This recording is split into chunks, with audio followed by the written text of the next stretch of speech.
ನಮಸ್ಕಾರ ಪ್ರಿಯ ವೀಕ್ಷಕರು, ಮೂಡಲ ಧ್ವನಿ ಹಳ್ಳ ಪಬ್ಲಿಕ್ ಪವರ್ ಕನ್ನಡ ಯೂಟ್ಯೂಬ್ ಚಾನಲ್ಗೆ ಒಮ್ಮೆ ಸಬ್ಸ್ಕ್ರೈಬ್ ಮಾಡಿ, ಬೆಲ್ ಐಕಾನ್ ಪ್ರೆಸ್ ಮಾಡಿ, ಹೊಸ ವಿಡಿಯೋಗಳನ್ನು ನೋಡ್ತಾ ಇರಿ. ಶೇರ್ ಮಾಡಿ, ಲೈಕ್ ಮಾಡಿ, ಕಮೆಂಟ್ ಬಾಕ್ಸಲ್ಲಿ ಕಮೆಂಟ್ ಹಾಕಿ. ನಮ್ಮ ಪರಿಶಿಷ್ಟ ಜಾತಿ ಪರಿಶಿಷ್ಟ ವರ್ಗದ ಜನರ ಬದುಕು ಅವರು ಕಂಡಂತ ಕನಸಿನಂತೆ ಬಹಳಷ್ಟು ಹಸನಾಗಬೇಕಾಗಿರ್ತಕ್ಕಂಥದ್ದು ನಾವು ಕಾಣಬೇಕಾಗಿದೆ. ಮನೆ ಬಂಧುಗಳು, ಬಾಬಾ ಸಾಹೇಬ್ ಅಂಬೇಡ್ಕರ್ ಅವರು ಭಾರತ ದೇಶಕ್ಕೆ ಸಂವಿಧಾನ ಬಂದ ನಂತರ ಸಂವಿಧಾನದ ಮುಖಾಂತರ ಯಾರು ತುಳಿತಕ್ಕೆ ಒಳಪಟ್ಟಿದ್ರೋ, ಯಾರು ಸಮಾಜದಿಂದ ನಾವು ದೂರ ಇದ್ವೋ ಅಂತಹ ಕೆಲವು ಸಮುದಾಯಗಳಿಗೆ ಬಾಬಾ ಸಾಹೇಬ್ ಅಂಬೇಡ್ಕರ್ ಅವರು ಮೀಸಲಾತಿಯನ್ನು ಒದಗಿಸಿಕೊಟ್ಟು ಇವತ್ತು ಶೈಕ್ಷಣಿಕವಾಗಿ ಮಾಡ್ತಾ ಇರ್ತಕ್ಕಂಥದ್ದು ನಾನು ಕೇಳಿದ್ದೆ, ನೋಡಿದ್ದೆ. ಅದರ ವಿಶೇಷತೆ ಈ ಬಾರಿ ಕಾಮಗೆರೆ ಗ್ರಾಮದ ಯಜಮಾನರುಗಳು, ಮುಖಂಡರುಗಳು, ಎಲ್ಲ ವಿದ್ಯಾವಂತ ಅಂಬೇಡ್ಕರ್ ಅವರ ಅನುಯಾಯಿಗಳು ಇವತ್ತು ವಿಶೇಷವಾಗಿ ಕಾಮಗೆರೆ ಗ್ರಾಮದಲ್ಲಿ ಅಂಬೇಡ್ಕರ್ ಅವರ ಜಯಂತಿಯನ್ನ ಆಚರಣೆ ಮಾಡಬೇಕು, ತಾವೆಲ್ಲರೂ ಕೂಡ ಬಂದು ಭಾಗವಹಿಸಿ ಈ ಕಾರ್ಯಕ್ರಮವನ್ನು ಯಶಸ್ವಿಗೊಳಿಸಬೇಕು ಅಂತ ಹೇಳಿ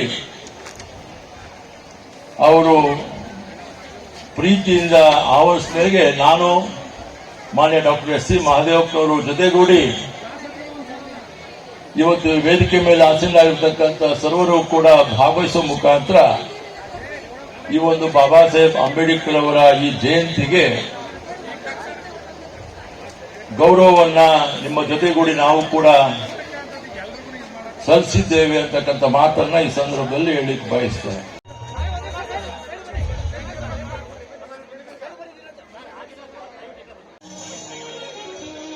ವೇದಿಕೆಯಲ್ಲಿರುವಂತವರು ದಯಮಾಡಿ ಎಲ್ಲರೂ ಇರಬೇಕು. ಊಟದ ವ್ಯವಸ್ಥೆ ಇದೆ, ಕಾರ್ಯಕ್ರಮಗಳು ನಡೀತಾ ಇದೆ. ಎಲ್ಲರೂ ಕೂಡ ಸಾವಧಾನವಾಗಿ ಸನ್ಮಾನ ಮಾಡಬೇಕಾಗಿ ಕೇಳ್ಕೊಳ್ತೇನೆ. ಅಂಬೇಡ್ಕರ್ ಬ್ರಿಟಿಷರು ಸ್ವತಂತ್ರವನ್ನು ಕೊಡುವ ಸಂದರ್ಭದಲ್ಲಿ ನಮಗೆ ವಯಸ್ಕರ ಮತದಾನವನ್ನು ಕೊಡುವ ಸಂದರ್ಭದಲ್ಲಿ ಹೇಳಿದಂತ ಮಾತುಗಳು ಆವಾಗಲೇ ಹೇಳಿದ್ರು ಅವರು. ಇಲ್ಲಿಯ ತನಕ ರಾಜ ಅರಮನೆಯಲ್ಲಿ ಹುಡ್ತಾ ಇದ್ದ, ನಿಮಗೆ ಓಟ್ ಕೊಟ್ಟ ಮೇಲೆ ಮತಗಟ್ಟೆಯಲ್ಲಿ ಹುಡ್ತಾನೆ ಅಂತ ಹೇಳಿ ಬಾಬಾ ಸಾಹೇಬ್ ಅಂಬೇಡ್ಕರ್. ಈಗ ದುಡ್ಡಿನ ಮುಖಾಂತರ ಹುಟ್ಟೋದನ್ನ ನಾವೆಲ್ಲ ಎದ್ದು ತಪ್ಪಿಸ್ತೇ ಹೋದ್ರೆ ಮತ್ತೆ ಸರ್ವಾಧಿಕಾರಿ ಧೋರಣೆ ಬರುತ್ತೆ. ಸರ್ವಾಧಿಕಾರಿ ಬೆಳೆದ್ರೆ ಪ್ರಜಾಪ್ರಭುತ್ವವನ್ನು ನಾಶ ಮಾಡ್ಕೊಂಡು, ಪ್ರಜಾಪ್ರಭುತ್ವ ನಾಶ ಆದ್ರೆ ನಾವೆಲ್ಲ ಎಲ್ಲಿರ್ತೀವಿ? ಸಂವಿಧಾನಕ್ಕೆ ಯಾಕೆ ಸವಾಲು ಎಲ್ಲಿದೆ? ಮೊನ್ನೆ ಪಾರ್ಲಿಮೆಂಟ್ ಅಲ್ಲಿ ವಿಮೆನ್ ರಿಸರ್ವೇಶನ್ ಬಿಲ್ ಬಂತು. ನಮ್ಮ ಲೆಕ್ಚರ್ಸ್ ಅಲ್ಲಿ ಇದೆ, ಚೆನ್ನಾಗಿ ಓದ್ಕೊಂಡಿದೆ. Women reservation bill is different, delimitation is different. ಕ್ಷೇತ್ರ ಪುನರ್ವಿಂಗಡಣೆ ಬೇರೆ, ವಿಮೆನ್ ರಿಸರ್ವೇಶನ್ನೇ ಬೇರೆ. ಯಾವುದೋ ಬಿಲ್ ಅದಂತ ಮಹತ್ವ ಬಿಲ್ ಪಾಸ್ ಹಾಕಿದ್ರೆ 2/3 ಮೆಜಾರಿಟಿ ಇರಬೇಕು ಪಾರ್ಲಿಮೆಂಟ್ ಅಲ್ಲಿ. ಅದಕ್ಕೇನ್ ಮಾಡಿದ್ದಾರೆ, ಸೆಕ್ಷನ್ 8 ಡಿಲಿಂಕ್ ಮಾಡಿ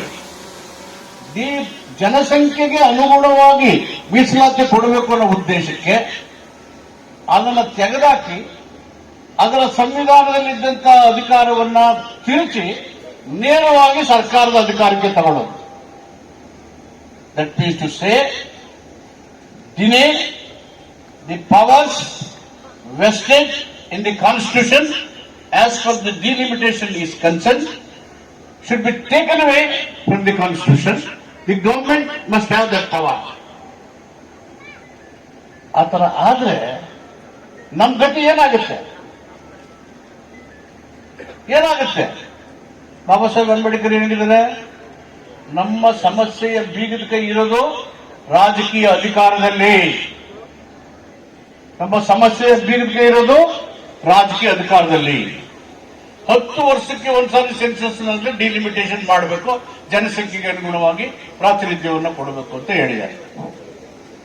ಸೊ ಇವರು ಮೊದಲನೇ ಬಾರಿಗೆ ಪಾರ್ಲಿಮೆಂಟ್ ನಲ್ಲಿ ಒಂದು ಬಿಲ್ ಬಿದ್ದೋದಂತದ್ದು ಇನ್ ಹಿಸ್ಟಾರಿಕಲ್ ಡೆವಲಪ್ಮೆಂಟ್. ಮಹಿಳಾ ಮೀಸಲಾತಿಗೆ ವಿರುದ್ಧ ಇಲ್ಲ. ಇವರೆಲ್ಲ ಸೇರಿ ಮನುವಾದಗಳು ಅಂತ ಹೇಳಿದ್ರೆ ದೇವರಾಜ್ ಅವರು ಇವರೆಲ್ಲ ಸೇರಿನೇ ಹಿಂದೂ ಕೋಡ್ ಬಿಲ್ನ ಡಿಫೀಟ್ ಮಾಡಿದ್ದು. ಮಹಿಳೆಯರಿಗೆ ಸಮಾನತೆ, ಸಮಾನ ವೇತನ, ಆಸ್ತಿ ಹಕ್ಕು, ಉದ್ಯೋಗದ ಎಲ್ಲ ಹೇಳಿದಾಗ ಎಲ್ಲ ಸೇರಿ ಆ ಬಿಲ್ಲನ್ನು ಸೋಲಿಸಿದ್ರು. ಈಗ ನಾವು ಮಹಿಳೆಯರ ಪರವಾಗಿದ್ದೀವಿ ಅಂತ ಹೇಳ್ತಾರೆ. ಸತಿಯೊಳಗಿನ ಸಹಗಮನ ಪದ್ಧತಿ ಯಾರ ಕಾಲದಲ್ಲಿತ್ತು, ಯಾವ ಧರ್ಮದಲ್ಲಿತ್ತು? ಗಂಡ ಸತ್ತ ಮೇಲೆ ಹೆಂಡತಿನೂ ಬೆಂಕಿಗೆ ಬಿದ್ದು ಸಾಯ್ಬೇಕು. ಯಾರು ಮಾಡ್ತಾ ಇದ್ರು? ಇದೇ ಸನಾತನವಾದಿಗಳು. ಅವ್ರು ಯಾವಾಗ ಕಾಣ್ತಾ ಇದ್ದು? ರಾಜಾರಾಮ್ ಮೋಹನ್ ರಾಯ್ ಅವ್ರ ಅಣ್ಣ ಸತ್ತೋದಾಗ ಅವ್ರ ಹೊತ್ತಿಗೆ ಬೆಂಕಿಗಾರಬೇಕಾಗಿತ್ತು. ಏನ್ರಿ ಇಂಥ ಕ್ರೂರ ಪದ್ಧತಿ? When it comes to their turn ಅವ್ರ ಕಣ್ಣು ಕರೀತಿ, ಬೇರೆಯವ್ರಿಗಾದ್ರೆ. ಸೊ ಈ ತರದ ಒಂದು ಸನಾತನವಾದ, ಈಗ ಮನುವಾದವನ್ನು ಸುಟ್ಟಾಕಿದ್ರು. ಸಹಸ್ರಬೋಧೆ ಮತ್ತು ಗಂಗೂಬಾಯಿ ಸಾವಂತ್ ಅನ್ನೋ ಇಬ್ಬರು ಅಂಬೇಡ್ಕರ್ ಶಿಷ್ಯರು. ಅವರಲ್ಲಿ ಒಂದು ಹಿಂದೂ ಒಬ್ಬರು, ಬ್ರಾಹ್ಮಣರೊಬ್ಬರು ಅವ್ರ ಶಿಷ್ಯರು. 1927 ಮಾಡಕೆರೆ ಹತ್ರ ಅದನ್ನು ಸುಟ್ಟಾಕ್ತಾರೆ. ಯಾಕೆ ಸುಟ್ಟಾಕ್ತಾರೆ? ಅಂದಿನ ಅಸ್ಪೃಶ್ಯ ಸಮುದಾಯಗಳು ಕೆರೆಯಲ್ಲಿ ನೀರಿಗೆ ಹೋಗೋದು ಅಷ್ಟೇ ಅಲ್ಲ, ದೇವಸ್ಥಾನ ಪ್ರವೇಶ ಮಾಡೋದು ಅಲ್ಲ, ಅಷ್ಟೇ ಅಲ್ಲ, ಹೆಣ್ಣು ಮಕ್ಕಳು ಮದುವೆ ಆದ್ರೆ ಪೂಜಾರಿ ಜೊತೆಲಿ ಒಂದು ವಾರ ಇರಬೇಕಾಗಿತ್ತು. ಎಂತ ಕ್ರೂರವಾದ ಪದ್ಧತಿ! ನಮಗೆ ವಿದ್ಯೆ ಇಲ್ಲ, ಎಣ್ಣೆ ಕಾಯಿಸಿ ಕಿವಿಲಾಗ್ತಾ ಇದ್ರು. ಅಂತ ಕ್ರೂರವಾದ ಪದ್ಧತಿಯನ್ನ ವಿರೋಧ ಮಾಡಿ, ಅದು ಮತ್ತು ನಾಗಕಾಳ ಟೆಂಪಲ್ ಪ್ರವೇಶ, ಈ ಎರಡನ್ನ ಇಟ್ಕೊಂಡು ರೌಂಡ್ ಟೇಬಲ್ ಕಾನ್ಫರೆನ್ಸ್ ಅಲ್ಲಿ ವಾದ ಮಾಡ್ತಾರೆ. ಹೆಂಗೆ ಸೋಷಿಯಲ್ ಸ್ಟೇಟಸ್ ಇದೆ ಇಂಡಿಯಾದಲ್ಲಿ ಅಂತ. This are the two important evidence. ಅವನ್ನ ಎವಿಡೆನ್ಸ್ ಮಾಡಬೇಕಾಯ್ತು ಬಾಬಾ ಸಾಹೇಬ್ ಅಂಬೇಡ್ಕರ್. ಅವ್ರಿಗೆ ರಕ್ಷಣೆ ಕೊಟ್ಟವರು ಒಬ್ಬ ಮುಸ್ಲಿಂ ಲೀಡರ್ ಬಾಬಾ ಸಾಹೇಬ್ ಅಂಬೇಡ್ಕರ್. ಆಗ ಖಾನ್ ಅಂತೇಳಿ ಒಬ್ಬ ಮುಸ್ಲಿಂ ಲೀಡರ್ ಅವರು ಹೋದಾಗ 10,000 ಜನ ಅವ್ರನ್ನೆಲ್ಲ ಅಟ್ಸ್ಕೊಂಡ್ಬರ್ತಾರೆ. ಅವರು ಹೊಲದಲ್ಲೇ ಅವ್ರಿಗೆ ಅವಕಾಶ ಕೊಟ್ಟು ಅಲ್ಲೇ ಸಭೆ ಮಾಡಿಸ್ತಾರೆ. ಸೊ ಈ ತರ ಇತಿಹಾಸ ನಮಗೋಸ್ಕರನೇ, ದೇಶಕ್ಕೋಸ್ಕರನೇ ಬಾಬಾ ಸಾಹೇಬ್ ಅಂಬೇಡ್ಕರ್ ತಮ್ಮ ಸಂಪೂರ್ಣವಾದಂತ ಜೀವನವನ್ನ ತ್ಯಾಗ ಮಾಡಿದ್ದಾರೆ. ಅಸಮಾನತೆ ಸಮಾಜವನ್ನ ಮುಂದುವರಿಸುವಂತ ಪರಿಸ್ಥಿತಿ ಇದೆ. ಪ್ರಜಾಪ್ರಭುತ್ವ ಅಂದ್ರೆ ನಮ್ಮ ಬದುಕಿನ ವಿಶ್ಲೇಷಣೆ ಮಾಡತಕ್ಕಂತ ಒಂದು ಆಡಳಿತದ ವ್ಯವಸ್ಥೆ. ಪ್ರಜಾಪ್ರಭುತ್ವ ಬದುಕಿನ ವಿಶ್ಲೇಷಣೆ ಮಾಡುವಂತ, ಬಲಾಢ್ಯರಿಂದ ಬಲಹೀನರಿಗೆ ರಕ್ಷಣೆ ಕೊಡುವಂತ ಒಂದು ಬಲವಾದಂತ ಆಡಳಿತ ವ್ಯವಸ್ಥೆ. ಆಡಳಿತ ವ್ಯವಸ್ಥೆ ಇನ್ನೂ ಹೆಚ್ಚು ಬಲಯುತ ಆಗಬೇಕು. ಅದಕ್ಕೇನೆ ಬಾಬಾ ಸಾಹೇಬ್ ಅಂಬೇಡ್ಕರ್ 1924 ಅಲ್ಲಿ ಬಹಿಷ್ಕೃತ ಹಿತಕಾರಣಿ ಸಭೆ ಅಂತಕ್ಕಂಥ ಸಂಘಟನೆಯನ್ನು ಹುಟ್ಟಾಕಿದ್ರು. ಬಹಿಷ್ಕೃತ ಹಿತಕಾರಣಿ ಸಭೆ, ಇದರ ಉದ್ದೇಶ ಅಂದ್ರೆ ಎಲ್ಲ ಶೋಷಿತ ವರ್ಗಗಳು ಒಗ್ಗಟ್ಟಾಗಿ ತಮ್ಮ ಹಕ್ಕುಗಳಾಗಿ ಬೇಡಿಕೆಗಳನ್ನು ಇಡಬೇಕು, ಹೋರಾಟ ಮಾಡಬೇಕು, ತಮ್ಮ ಹಕ್ಕುಗಳನ್ನು ಪಡ್ಕೊಳ್ಬೇಕು ಅಂತಕ್ಕಂಥದ್ದು ಉದ್ದೇಶ. ಆ ಒಂದು ಬಹಿಷ್ಕೃತ ಹಿತಕಾರಣಿಯ ಸಭೆಯ ಕಾರ್ಯಚಟುವಟಿಕೆಗಳು ಇಂದಿನ ಸಂದರ್ಭದಲ್ಲಿ ಅಗತ್ಯ ಎಂದು ನಾನು ಭಾವಿಸಿದ್ದೇನೆ. ಇವತ್ತು ದೇಶದಲ್ಲಿ ಜಾತಿ ಮತ್ತು ಧರ್ಮ ಮುಂಚೂಣಿಗೆ ಬರ್ತಾ ಇದ್ದಾವೆ. ಜಾತಿ ಮತ್ತು ಧರ್ಮ ಸಂವಿಧಾನದ ಮೇಲೆ, ಪ್ರಜಾಪ್ರಭುತ್ವದ ಮೇಲೆ ಸವಾರಿ ಮಾಡಲಿಕ್ಕೆ ಅವಕಾಶ ಕೊಡಬಾರದು. ಇವೆರಡೂ ಕೂಡ ಭಾರತದ ಅಭಿವೃದ್ಧಿಗೆ ಹಿನ್ನಡೆಯನ್ನ ಉಂಟು ಮಾಡ್ತವೆ. ಅದಕ್ಕೆ ನಾವು ಹೇಳಿದ್ರೆ ಮಾತಾಡೋರಿಬ್ರು ಎಲಿಮಿನೇಷನ್ ಆಫ್ ಕ್ಯಾಸ್ಟ್, ಜಾತಿ ವಿನಾಶ, ಸಮ ಸಮಾಜದ ನಿರ್ಮಾಣ, ಕರುಣೆ, ಎಂತ ಉದಾತ್ತವಾದಂತ ಸಲಹೆಗಳನ್ನು ಕೊಟ್ಟಿದ್ದಾರೆ. ಬುದ್ಧ ಅವರು ನಮಗೆ ಹೇಳಿರ್ತಕ್ಕಂಥದ್ದು, ನಿನಗೆ ನೀನೇ ಗುರು, ನಿನಗೆ ನೀನೇ ದಾರಿದೀಪ, ಯಾರು ಬಂದು ನಿಂತ್ಕೊಳ್ಳಲ್ಲ. ನಿನಗೆ ನೀನೇ ಗುರು, ನಿನಗೆ ನೀನೇ ದಾರಿದೀಪ. ಆತ್ಮಕವಾಗಿ ಅವರ ನಿಲುವು ಏನಿತ್ತು ನಡೆ. ಹೀಗಾಗಿ ಪ್ರಜಾಪ್ರಭುತ್ವವನ್ನು ಅವರು ಅಂದೇ ಹುಟ್ಟಾಕಿ ಬೀಜ ಹಾಕಿದ್ರು. ಬುದ್ಧ ಪ್ರಜಾಪ್ರಭುತ್ವದ ಬೀಜ ಹಾಕಿದ್ರು. ಬಸವಣ್ಣವರು ಅನುಭವ ಮಂಟಪವನ್ನು ಸ್ಥಾಪನೆ ಮಾಡಿ ಎಲ್ಲ ಸಮುದಾಯಗಳ ಪರಿಣತರಿಗೆ ಪ್ರಾತಿನಿಧ್ಯವನ್ನು ಕೊಟ್ಟು ಜನರ ಸಮಸ್ಯೆಗಳನ್ನು ಚರ್ಚೆ ಮಾಡಲಿಕ್ಕೆ ಅವಕಾಶ ಮಾಡಿ ಅದು ಒಂದು ಅನುಭವ ಮಂಟಪ ಪಾರ್ಲಿಮೆಂಟ್ ಆಗೋ ರೀತಿಯಲ್ಲಿ ಪರಿವರ್ತನೆ ಮಾಡುವುದು. ಅದರಲ್ಲಿ ಶೂನ್ಯ ಸಿಂಹಾಸನದ ಅಧ್ಯಕ್ಷರು ಅಲ್ಲಮ್ಮ ಪ್ರಭು, ಬ್ರಾಹ್ಮಣರಲ್ಲ, ಲಿಂಗಾಯತರಲ್ಲ, ಒಕ್ಕಲಿಗರಲ್ಲ, ಮುಂದುವರಿದ ಜಾತಿಯವರಲ್ಲ, ಅಲ್ಲಮ್ಮ ಪ್ರಭು ಅದರ ಅಧ್ಯಕ್ಷರು, ಬಸವಣ್ಣ ಅಲ್ಲಿ ಸದಸ್ಯರು. ಎಂತ ಉದಾತ್ತವಾದಂತ ನಿಲುವು, ಅತ್ಯಂತ ಕೆಳಸ್ತರದ ಸಮುದಾಯಕ್ಕೆ ಸೇರಿದಂತ ಅಲ್ಲಮ್ಮ ಪ್ರಭುವನ್ನ ಅದರ ಅಧ್ಯಕ್ಷರು ಮಾಡಿದ್ರು ಅನುಭವ ಮಂಟಪದ್ದು. ಅಲ್ಲಿ ಜನರ ಸಮಸ್ಯೆಗಳ ಚರ್ಚೆ ಆಗ್ತಾ ಇತ್ತು, ಅನುಭವದ ವಿನಿಮಯ ಆಗ್ತಾ ಇತ್ತು. ಬೀಜ ಹಾಕಿದಂತ ಪ್ರಜಾಪ್ರಭುತ್ವ ಬುದ್ಧನ ಕಾಲದಲ್ಲಿ ಅಲ್ಲಿ ಮರವಾಗಿ ಬೆಳೀತು. ಬಾಬಾ ಸಾಹೇಬ್ ಅಂಬೇಡ್ಕರ್ ಅವರು ಬ್ರಿಟಿಷರ ಜೊತೆಲಿ ಚರ್ಚೆ ಮಾಡಿ ನಮ್ಮ ದೇಶಕ್ಕೆ ಎಂತ ಆಡಳಿತ ಕೊಡ್ತಾ ಇದ್ದೀರಿ, ಸ್ವತಂತ್ರ ಕೊಡ್ತಾ ಇದ್ದೀರಿ, ನಿಮ್ಮ ಆಡಳಿತ ಇದ್ದಾಗಲೇ ನಾವು ಕೆರೆ ನೀರು ಮುಟ್ಟಕ್ಕಾಗಲ್ಲ, ದೇವಸ್ಥಾನಕ್ಕೆ ಹೋಗಕ್ಕಾಗಲ್ಲ, ಸಾರ್ವಜನಿಕ ಸ್ಥಳಗಳಲ್ಲಿ ಅವಕಾಶ ಇಲ್ಲ. ಬ್ರಿಟಿಷ್ ಇಂಡಿಯಾದ ಆಡಳಿತ ಇದ್ದಾಗಲೇ ನಮ್ಗೆ ಇಷ್ಟೊಂದು ಸಂಕಷ್ಟ. ನೀವು ಸ್ವತಂತ್ರ ಕೊಟ್ಟ ಮೇಲೆ ಯಾರು ನಮ್ಮನ್ನ ಈ ತರ ಮಾಡ್ತಾ ಇದ್ದಾರೋ ಅಧಿಕಾರ ಕೊಟ್ರೆ ಇನ್ನೂ ನಮ್ಮ ಬದುಕು ಇನ್ನೂ ಎಷ್ಟು ಕಷ್ಟ ಆಗುತ್ತೆ. ಅದಕ್ಕೆ of the people, by the people, for the people, ಜನರಿಂದ ಜನರಿಗಾಗಿ ಜನರಿಗೋಸ್ಕರ ಇರ್ತಕ್ಕಂಥ ಆಡಳಿತ ಕೊಡಿ ಅಂತ ಹೇಳಿ ಎಲ್ಲರಿಗೆ ವಯಸ್ಕರ ಮತದಾನದ ಹಕ್ಕನ್ನು ಕೊಟ್ಟರು. ಒಂದು ಹೆಚ್ಚು ಕಡಿಮೆ 100 ವರ್ಷ ಅಥವಾ 80 ವರ್ಷ ಬಾಬಾ ಸಾಹೇಬ್ ಅಂಬೇಡ್ಕರ್ ಅವರನ್ನು ಇಡೀ ಪ್ರಪಂಚಾದ್ಯಂತ ಮಾತಾಡ್ತೀವಿ ಅಂತ ಹೇಳಿದ್ರೆ ಮನುಕುಲದ ಉದ್ಧಾರತೆಗೆ, ಪ್ರೀತಿ ಮತ್ತು ಸಮನ್ವಯತೆಗೆ, ಸೋದರತ್ವ ಮತ್ತು ಸೌಹಾರ್ದತೆಗೆ, ಪ್ರಜಾಪ್ರಭುತ್ವಾತ್ಮಕ ನಡವಳಿಕೆಗೆ ಅವರು ಕೊಟ್ಟಂತ ಕೊಡುಗೆ ಏನಿರಬಹುದು? ಇಡೀ ಪ್ರಪಂಚ 2500 ವರ್ಷ ಆದ್ರೂ ಬುದ್ಧನ ಬಗ್ಗೆ ಮಾತಾಡ್ತಾ ಇದ್ದಾರೆ, ಬಸವನ ಬಗ್ಗೆ ಮಾತಾಡ್ತಾ ಇದ್ದಾರೆ, ಅಂಬೇಡ್ಕರ್ ಬಗ್ಗೆ ಮಾತಾಡ್ತಾ ಇದ್ದಾರೆ. ಅಂದ್ರೆ ಎಂತ ಸಾರ್ಥಕವಾದಂತಹ ಜೀವನವನ್ನು ನಡೆಸಿ ಇಡೀ ಮನುಕುಲದ ಅಭಿವೃದ್ಧಿಗೆ ಅವರು ಕೊಡುಗೆ ಕೊಟ್ಟಿದ್ದಾರೆ ಅಂತ ಹೇಳಿ ನಮ್ಮ ಭಾಷಣಕಾರರು ದೇವರಾಜು ಮತ್ತು ನಾಗರಾಜ್ ಅವರು ಹೇಳಿದ್ದಾರೆ. ಇಲ್ಲಿ ಮುಳ್ಳೂರಲ್ಲಿ ನಮ್ಮ ನಾಗರಾಜ್ ಅವರು ಮಾತಾಡಬೇಕಾಗಿತ್ತು. ನಾನು ಮಾತಾಡಿ ಹೊರಟೋದ್ರಿಂದ ಅವ್ರಿಗೆ ಮಾತು ಸಿಕ್ಲಿಲ್ಲ. ಇವತ್ತು ನಾವು ಬರೋಕ್ಕಿಂತ ಮೊದಲು ಮಾತಾಡಿದ್ರು, ಆಮೇಲೂ ರಾಜ್ಯ ಅಲ್ಲದೆ ಮತ್ತೇನೋ ಮಾತಾಡಿದ್ದಾರೆ. ದೇವರಾಜ್ ಅವರು ಮಾತಾಡಿದರೆ ಇನ್ನೂ ಮಾತಾಡೋರಿದ್ದಾರೆ. ಬಂಧುಗಳೇ, ಭಾರತ ದೇಶ ಒಂದು ಮಹಾನ್ ರಾಷ್ಟ್ರ. ಪ್ರಪಂಚದಲ್ಲಿ ಇಂಥ ರಾಷ್ಟ್ರ ಇರೋದಕ್ಕೆ ಸಾಧ್ಯ ಇಲ್ಲ. ಎಷ್ಟೊಂದು ಧರ್ಮಗಳಿದ್ದಾವೆ, ಎಷ್ಟು ಜಾತಿ ಇದೆ, ಎಷ್ಟು ಭಾಷೆ ಇದ್ದಾವೆ, ವೈವಿಧ್ಯಮಯವಾದಂತಹ ವೃತ್ತಿ ಬದುಕಿದೆ.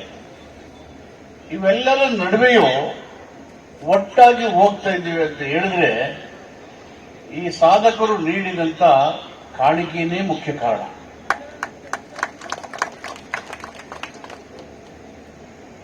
ಬುದ್ಧ ಅವರ ಹುಟ್ಟನ್ನ, ಅವರ ಸಂಪೂರ್ಣ ಬದುಕನ್ನ ದೇವರಾಜ್ ಅವರು ವಿವರಿಸಿಕೊಟ್ಟಿದ್ದಾರೆ. ಒಂದು ಬಾಬಾ ಸಾಹೇಬ್ ಅಂಬೇಡ್ಕರ್ 135ನೇ ಜನ್ಮ ದಿನಾಚರಣೆ, ಮತ್ತೊಂದು ಕಾರ್ಮಿಕ ದಿನಾಚರಣೆ, ಇನ್ನೊಂದು ಬುದ್ಧ ಜಯಂತಿ. ಈ ಮೂರನ್ನ ಸಂಘಟಿತವಾಗಿ ಆಚರಣೆ ಮಾಡ್ತಾ ಇದ್ದೀರಿ, ಅದಕ್ಕೆ ನಿಮಗೆ ಅಭಿನಂದನೆಗಳು. ಈ ಕಾರ್ಯಕ್ರಮದ ಸಾನ್ನಿಧ್ಯವನ್ನ ಕೇತವನ ಬುದ್ಧ ವಿಹಾರದ ಪೂಜ್ಯ ಬಂತೇಜಿ ಮನೋರಕ್ಷಿತ್ ಅವರು ವಹಿಸಿದ್ದಾರೆ. ಅಧ್ಯಕ್ಷತೆಯನ್ನ ನಮ್ಮ ಬಂದಿಲ್ಲ, ಅವರು ಬಂದು ಹೋದ್ರು. ಓಕೆ, ಕೃಷ್ಣಮೂರ್ತಿ ಸಾಹೇಬರು ಅಧ್ಯಕ್ಷತೆ ಗಾದಿಯನ್ನು ಹಿಡಿದುಕೊಂಡು ಮುಂದುವರಿಸ್ತಾ ಇದ್ದಾರೆ. ಮತ್ತು ನಮ್ಮ ಮಾಜಿ ಶಾಸಕರು ಆತ್ಮೀಯರಾದಂಥ,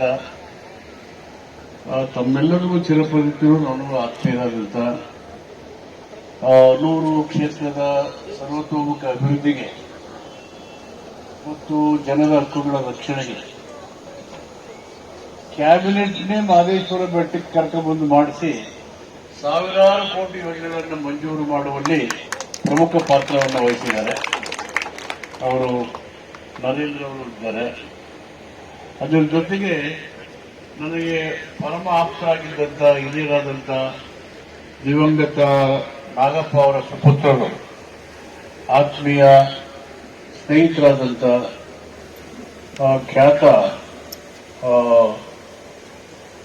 ವೈದ್ಯರು, ಮೂಳೆ ತಜ್ಞರು, ಸಾರಿ ಗ್ಯಾಸ್ಟ್ರೋ ಎಂಟರಾಲಜಿಸ್ಟ್, ಆರ್ಥೋಪೆಡಿಕ್ಸ್ ಅಂತ ಹೇಳ್ಬೋದು,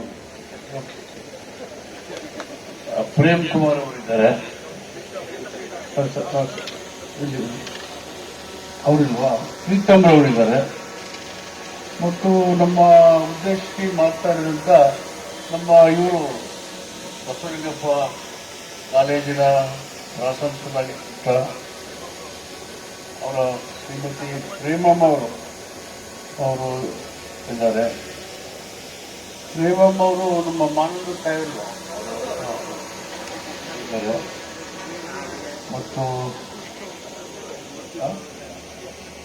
ನಮ್ಮ ಚಿಂತಕರಾದಂಥ ಶಂಕರ್ಪುರದ ಮಾದೇವರವರು, ನಮ್ಮ ವರ್ಮಾ ಅವರು, ಆಮೇಲೆ ಶಾಂತ್ ಅವರು ಕೊಳ್ಳೇಗಾಲ ಕಾರ್ಪೊರೇಟರ್, ನಮ್ಮ ಪ್ರಿನ್ಸಿಪಾಲ್ಗಳು ದೇವರಾಜ್ ಅವರು, ಬಿಪಿನ್ ಮುಖ್ಯವಾದ ನಾಗರಾಜ್ ಅವರು, ದೇವರಾಜ್ ಅವರು, ಅವರಿಬ್ಬರು ತುಂಬಾ ಚೆನ್ನಾಗಿ ಮಾತಾಡಿದ್ದಾರೆ. ನಿಮ್ಗೆಲ್ಲ ಅರ್ಥ ಆಗಿದೆಯಲ್ಲ? ಅರ್ಥ ಆಗಿರೋರೆಲ್ಲ ಕೈ ಹಚ್ಚಿ.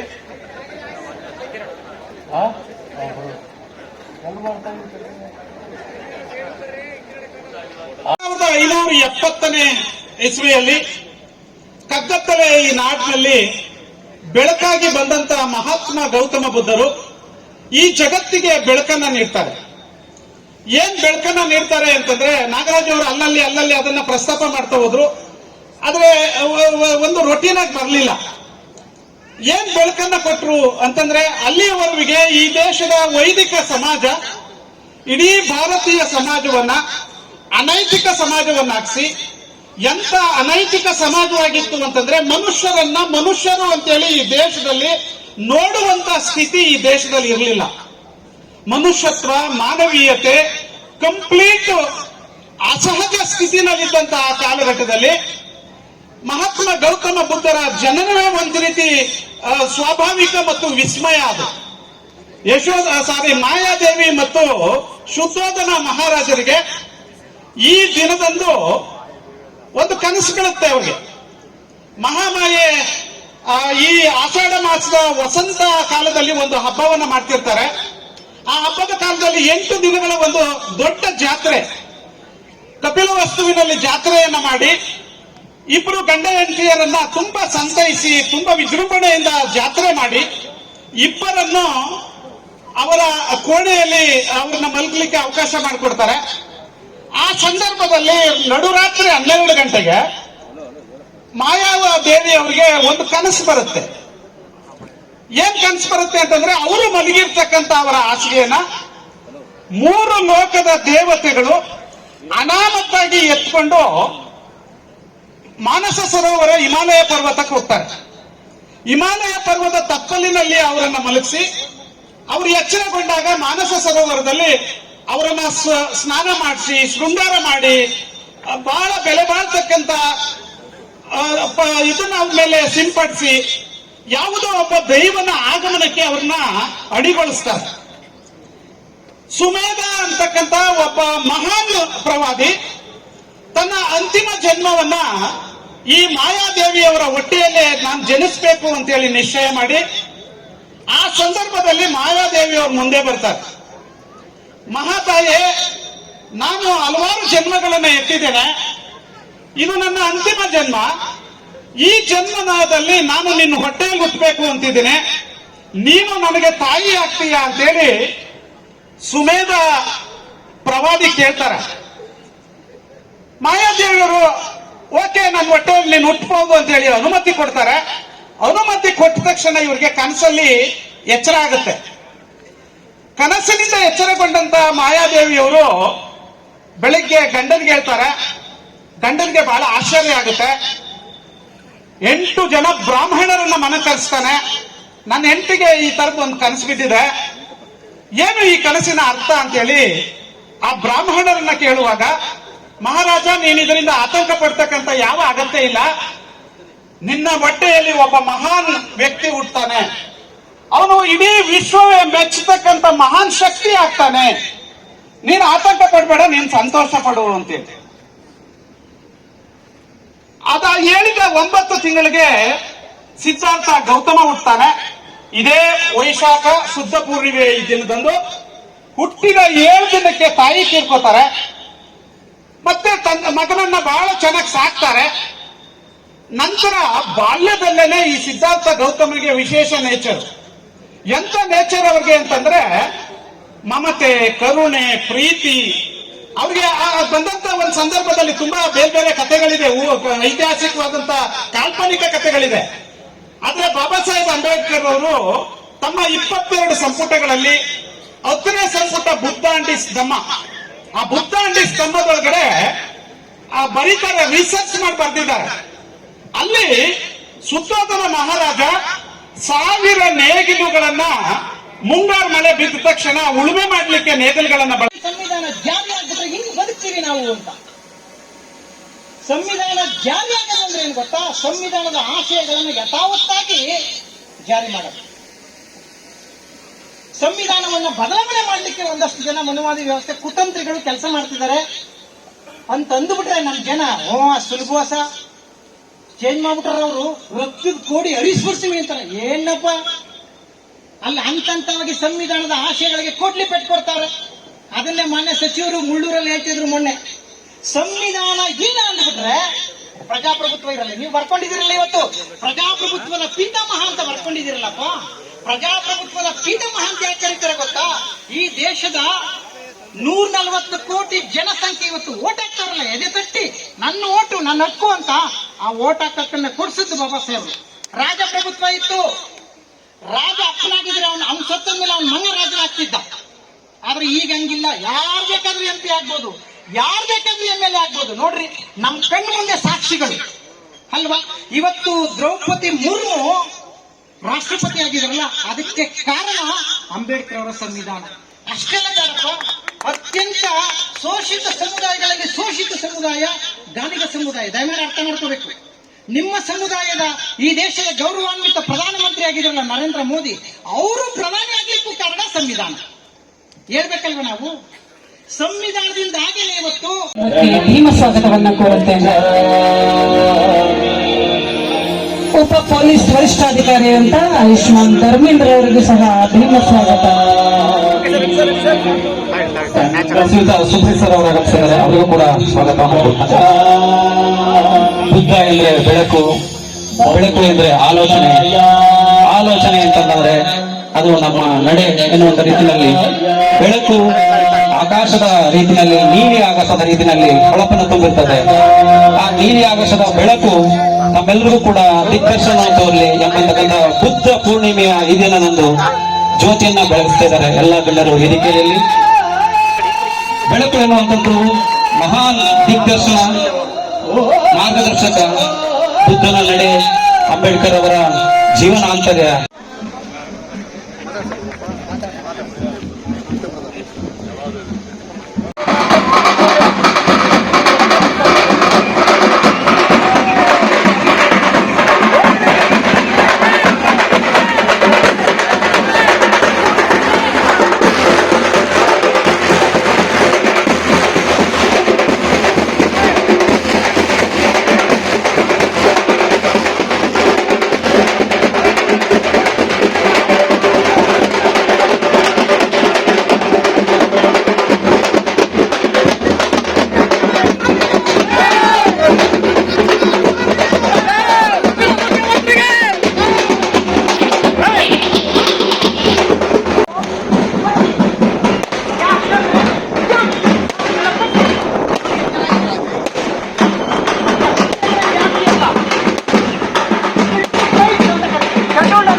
ಕನಸನ್ನ ನನಸು ಮಾಡ್ತಾರೆ, ನನ್ನ ವಿಮೋಚನಾ ರಥವನ್ನ ಮುನ್ನಡೆಸ್ತಾರೆ, ನೀವು ಮುನ್ನಡೆಸ್ತೀರಿ ಅಂತ ನಾನು ಅಂದ್ಕೊಂಡಿದ್ದೀನಿ, ನನ್ನ ಕನಸನ್ನ ನನಸು ಮಾಡ್ತೀನಿ ಅಂತ ಅಂದ್ಕೊಂಡಿದ್ದೀನಿ ಅಂತ ಭಾಷಣ ಮಾಡಿದ್ರಲ್ಲಪ್ಪ. 70 ವರ್ಷ ಆಗಿದೆ, 70 ವರ್ಷ ಆಗಿದೆ. ಬುದ್ಧ ಧರ್ಮ ನನ್ನ ಮನೆಯನ್ನು ವಾಪಸ್ ಹೋಗ್ತಾ ಇದ್ದೀನಿ. ಈ 22 ಪ್ರತಿಜ್ಞೆಗಳನ್ನ ಬೋಧನೆ ಮಾಡಿ ಸಾಕು. ನಾವೇನ್ ಮಾಡ್ತಾ ಇದ್ದೀವಿ? ವಾಡದು ನ್ಯಾತಾಕ್ಬಿಟ್ಟು ಗೋಡೆಗೆ ಫಾಲೋ ಮಾಡೋದಂದ್ರೆ ಬುದ್ಧನ ಬಾಬಾ ಸಾಹೇಬ್ ಅಂಬೇಡ್ಕರ್ ಅವರು 1956 ಅಕ್ಟೋಬರ್ 14 ನಿಮ್ಮೆಲ್ಲರಿಗೂ ಗೊತ್ತು. ಅವ್ರು ಭಾಷಣ ಮಾಡ್ತಾ ಹೇಳಿದ್ರಲ್ಲ, ನಾನು ಇಂದಿನಿಂದ ಬುದ್ಧ ದೇವರ ಹೋಗ್ಲಿ ಅಲ್ಲ, ನಮ್ಮ ನಿಮ್ಮಂಗೆ ಬದುಕಿದ್ದವರಲ್ವ. 2570 ವರ್ಷಗಳ ಹಿಂದೆ ನಮ್ಮ ನಿಮ್ಮಂಗೆ ಮನುಷ್ಯರಾಗಿ ಬದುಕಿದ್ದವರಲ್ವಾ, ರಾಜರಾಗಿದ್ದವರಲ್ವಾ. ಇಡೀ ಜಗತ್ತು ಇವತ್ತು ಬುದ್ಧರನ್ನ ಫಾಲೋ ಮಾಡ್ತಾ ಇದೆ. ದೊಡ್ಡ ದೊಡ್ಡ ರಾಷ್ಟ್ರಗಳು, ಅಮೆರಿಕ, ಚೀನಾ, ಜಪಾನ್, ಥೈಲ್ಯಾಂಡ್, ದೊಡ್ಡ ದೊಡ್ಡ ರಾಷ್ಟ್ರಗಳು ಬುದ್ಧರನ್ನ ಫಾಲೋ ಮಾಡ್ತಾ ಇದೆ. ನಾವೇನ್ ಮಾಡ್ತಾ ಇದೀವಿ? ಆಚರಣೆ ಮಾಡ್ತಾ ಇದೀವಿ. ಬುದ್ಧ ಹುಟ್ಟಿದ್ದೆಲ್ಲಿ? ಇಂಡಿಯಾದಲ್ಲಿ. ನಿಮಗೆ ಬಹುಶಃ ನೀವು ಓದಿರ್ತೀರಿ, ನೋಡಿರ್ತೀರಿ, ಬರಾಕ್ ಒಬಾಮ ಅಮೆರಿಕದ ಮೊಟ್ಟ ಮೊದಲ ಅಧ್ಯಕ್ಷನಾದಾಗ ಇಂಡಿಯಾಕ್ಕೆ ಬರ್ತಾರೆ. ಇಂಡಿಯಾಕ್ಕೆ ಬಂದು ತಾನಿದ್ದಂತ ವಿಮಾನವನ್ನ ಇಳಿದು ಭಾರತ ಭೂಮಿಗೆ ಬಂದಂತ ಮೊಟ್ಟ ಮೊದಲು ಬಂದು ತಾನಿದ್ದಂತ ವಿಮಾನವನ್ನ ಹಿಡಿದು ತಾನು ಹಾಕೊಂಡಿದ್ದಂತ ಶೂನ ಬಿಚ್ಚಿ ಈ ನೆಲಕ್ಕೆ ಅಂಗಾತ ಮಲ್ಕೊಂಡು ಮುಟ್ಟಿ ನಮಸ್ಕಾರ ಮಾಡ್ಕೊತಾನಂತೆ. ಅವನ ಜೊತೆ ಇದ್ನೆಲ್ಲ PA, ಅಮ್ಮಪ್ಪ ಇದೇ ಕಡೆ ಹಿಂಗ್ ಮಾಡಿನು ಅಂತ ಹಂಗೇಳಿಲ್ಲ. ನಾನ್ ನಿಮ್ಗೆ ಅರ್ಥ ಆಗ್ಲಿ ಅಂತ ಹೇಳಿದ್ದು. ಅಯ್ಯಪ್ಪ ಇದೇ ಕಡೆ ಹಿಂಗ್ ಮಾಡಿನು ಅಂತ ಅನ್ಕೊಂಡು ಇದಕ್ಕೆ ಅಂತ ಕೇಳ್ತಾನೆ. ಒಬಾಮ ಹೇಳ್ತಾರೆ, ಈ ಭೂಮಿ, ದಟ್ ಮೀನ್ಸ್ ಈ ಭಾರತ ಭೂಮಿ ಇದೆಯಲ್ಲ, ಇದು ಪುಣ್ಯ ಭೂಮಿ. ಯಾಕೆ ಪುಣ್ಯ ಭೂಮಿ ಅಂದ್ರೆ ಇಲ್ಲಿ ಬುದ್ಧನಂತ, ಅಂಬೇಡ್ಕರ್ ಅಂತ ಮಹಾನ್ ವ್ಯಕ್ತಿಗಳು ಹುಟ್ಟಿದ್ದಾರೆ, ಅದಕ್ಕೆ ಇದು ಪುಣ್ಯ ಭೂಮಿ ಅಂತ ಹೇಳಿದಂತೆ.